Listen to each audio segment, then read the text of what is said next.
नमस्कार दोस्तों। आज का जो वीडियो है मेरे लिए बहुत ही पर्सनल है। ये वीडियो मैं आज इसलिए बना रहा हूँ ताकि जो मेरे साथ हुआ है ये और किसी के साथ ना हो जाए। अगर ये किसी के साथ हुआ है या हो रहा है तो उनको क्या करना है ये समझ में आना चाहिए। अगर ऐसे किसी के साथ भी हो रहा है, अगर ये वीडियो देखते हैं तो थोड़ा-सा उनका हौसला बढ़ जाए, ये आशा करता हूँ। दोस्तों 4-5 साल पहले की बात है। एजुकेशन और जॉब इन दोनों में फँस गया था।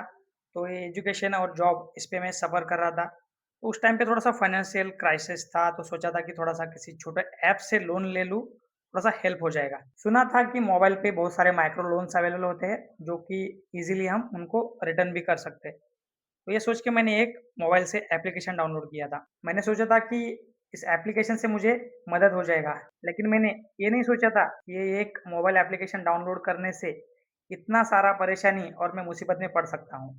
दोस्तों मोबाइल के कुछ लोन के एप्लीकेशन मैंने डाउनलोड किया था। उस एप्लीकेशन से मुझे कुछ पैसे भी मिले थे। 7-8 दिन सब कुछ नॉर्मल था। अचानक 7-8 दिन बाद बहुत सारे कॉल आने लगे। इतने सारे कॉल्स थे कि मोबाइल पे साफ-साफ लिख के आता था कि ये फेक कॉल्स है या फ्रॉड कॉल्स है। तो फिर मुझे डाउट आने लगा क्योंकि ये सब चीज़ों से मैं अनजान था। तो मैंने इसमें से एक कॉल उठाया। तो कॉल उठाने के बाद में जो सुना, वो सुन के मैं दंग रह गया। वो कॉल था उस लोन के जो अमाउंट मिले थे, उस अमाउंट के रिकवरी के बारे में। उन लोन के जो अमाउंट थे 5,000 से लेके 7,000 ऐसे कुछ अमाउंट था।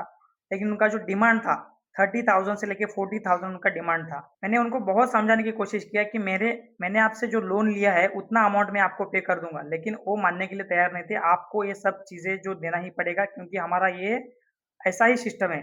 इतने सारे हिडन चार्जेस, इतने सारे उनके इंटरेस्ट और अमाउंट जो है, जो पैसा आपने लिया है उसके 10 गुना अमाउंट था। तो सबसे पहले मुझे ये सुन के तो बहुत डर लगा। मैंने सोचा कि ये क्या हो रहा है?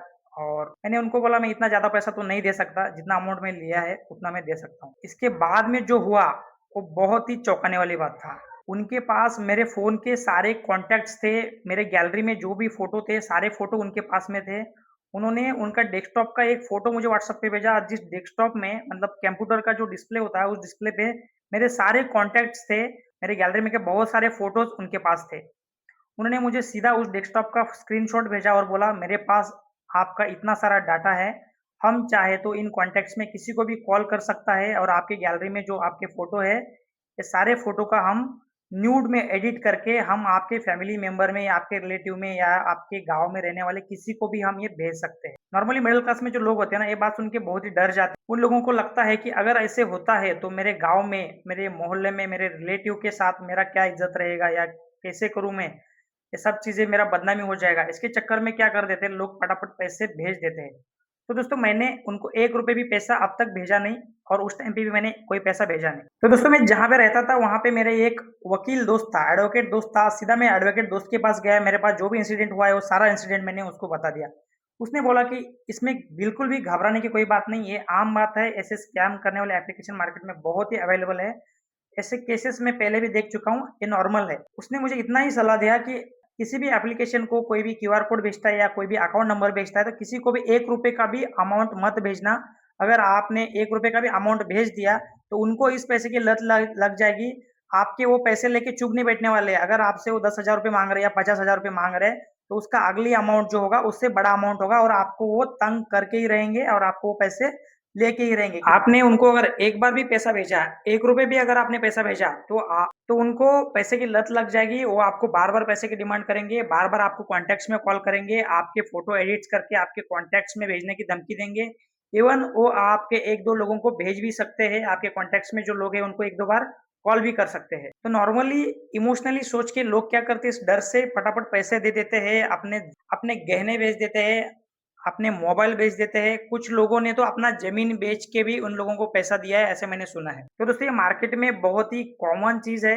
सब लोगों को अपनी-अपनी इज़्ज़त प्यारी होती है। अपना खुद का इज़्ज़त बचाने के लिए उनका जो भी सेविंग्स है, जो भी पैसा है, अपने दोस्तों से, अपने रिलेटिव से पैसे उधार लेके उन लोगों को भेज देते हैं। उनके बाद में वो जो आप पैसे भेज रहे हो, वो कुछ भी काम का नहीं रहेगा। वो पैसे के बाद आपको वापस पैसे डिमांड करने वाले हैं। उनको जो करना है, जो फ़ोटो भेजना है, जो कॉल्स करने वाले हैं, उसके बाद में भी वो लोग करने ही वाले हैं। तो दोस्तों ये वीडियो मैं वापस 3-4 साल बाद बना रहा हूँ क्योंकि मुझे लगता है कि मुझे वापस उस टाइप के जो कॉल है, अभी उसी टाइप के सेम कॉल वापस कुछ दिनों में डिटेक्ट हो चुका है। हो सकता है और भी मेरे कॉल्स में मेरे जो कॉन्टैक्ट्स है, इवन मेरे कॉन्टैक्ट्स में जो लोग हैं, उनके कॉन्टैक्ट्स में जिनका कॉल होते हैं, उनको भी ये लोग कॉल कर सकते हैं, हैक कर सकते हैं। इनके पास बहुत सारा हैकिंग का सिस्टम होता है, बहुत सारा डाटा होता है।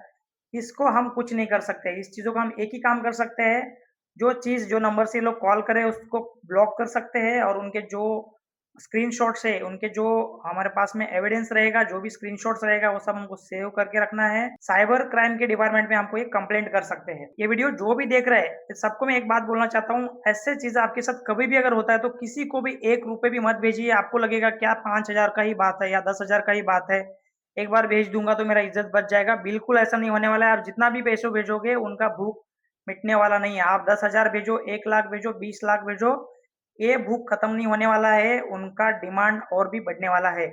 अगर आपको इसके बारे में और भी अगर जानकारी चाहिए तो आप यूट्यूब पे जाके आप सर्च करके देख लो। फेक लोन के जो स्कैम्स है इनके बारे में अलग अलग लोग बहुत सारे, इनमें बहुत सारे लोग आत्महत्या कर चुके हैं, अपने बीवी बच्चों को मार चुके हैं, खेत जमीन घर तक बेच चुके हैं, अपने बीवी बच्चे का जो भी गहना है सब कुछ बेच चुके। बहुत सारे केसेस हुआ है। तो मेरे बारे में मैंने ऐसा कुछ भी नहीं किया है, लेकिन मैं सबसे पहले मैंने मेरे दोस्त को मिला, एडवोकेट से सलाह लिया, लेकिन सावधानी से मैं इस सब चीज़ों से बच गया। अगर आपके साथ भी ऐसा कुछ चीज़ होता है तो आप ये सब चीज़ों से आप बच सकते हो। ऑनलाइन में जो भी एप्लीकेशन होते हैं सारे एप्लीकेशन फ्रॉड नहीं होते, लेकिन बहुत सारे एप्लीकेशन फ्रॉड होते हैं। आप कोई भी एप्लीकेशन डाउनलोड करने से पहले उनके रिव्यू चेक करो, वो जो पब्लिशर है वो पब्लिशर के बारे में जानकारी लो, उसके बाद में ही आप उनसे लोन ले लो या तो उस एप्लीकेशन को डाउनलोड करो। सबसे गलती तब होता है जब हम एप्लीकेशन डाउनलोड करते हैं, हम बिना पढ़े सारे चीज़ों को परमिशन दे सकते हैं। ओके, ओके, ओके जो हम दबा के जाते हैं उसमें बहुत सारे परमिशन माँगते हैं। जिसमें अपना कॉन्टेक्ट्स का परमिशन होता है, जिसमें अपना गैलरी का परमिशन, अपने माइक्रोफ़ोन का परमिशन, अपने कैमरा का भी उसमें परमिशन होता है। सारे परमिशन हम दे देते हैं, बाद में हम इन सब चीज़ों से पछताना पड़ता है। तो दोस्तों आशा करता हूँ कि आज का वीडियो आपको इन्फॉर्मेटिव लगा होगा। अगर आपके फैमिली में आपके दोस्त को या कोई आपके पहचान वाला ऐसा अगर सिचुएशन में अगर वो फेस कर रहे हैं, उन लोगों को आप ये वीडियो भेजो, उनको सावधानी रहने के लिए बोलो और सबसे बड़ी बात उनसे डरो मत, उनका हौसला बढ़ाओ, उनको बोलो कि हम आपके साथ में हैं, इस मुश्किल में आपको हम फँसने नहीं देंगे। उनके साथ पॉजिटिवली बात करो, उनके हौसला बढ़ाओ, उनको मदद करो। आपको लगता है कि ये वीडियो की ज़रूरत किसको भी है, उनको ये वीडियो शेयर कर दो।